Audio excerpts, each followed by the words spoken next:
পেঁয়াজ বাটাটা দিয়ে দিলাম। ডিমের ঝোল রান্না করব এখন।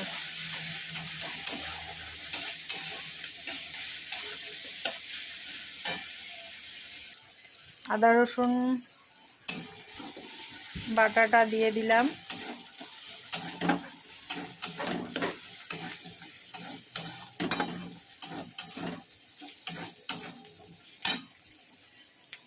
মশলাগুলো আস্তে আস্তে দিচ্ছি এখন।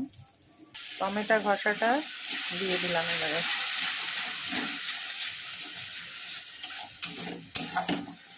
এবার জিরে গুঁড়ো আর ধনের গুঁড়ো দেব।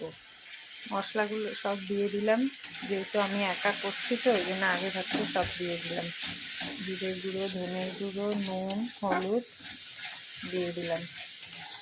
একটু লঙ্কার গুঁড়োও দিতে হবে, লঙ্কার গুঁড়োটা দিয়ে দেবো পরে।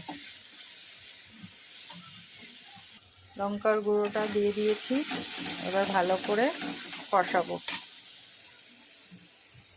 ধর ধর ধর, আমাকে একটু দেখাবি, আমাকে একটু দেখ। জল দিয়ে দিয়ে কষাবো এবার মশলাটাকে।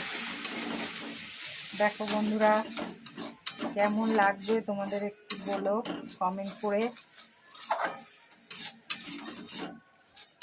মশলাটা কষাচ্ছি, তারপরে আলুটা দিয়ে দেবো। আলু দিয়ে আবার কিছুক্ষণ কষাবো।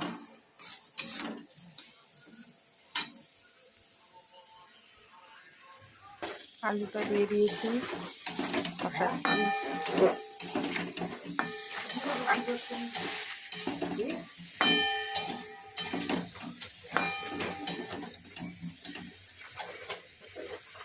জল দিয়ে দিয়েছি, তরকারি ফুটবে এক্ষুনি, ফুটে গেলে নামাবো। ডিমের ঝোল আমার হয়ে গেছে কমপ্লিট, এবার নামিয়ে দেবো। ঠিক আছে, কেমন লাগলো আপনারা বলবেন বন্ধুরা।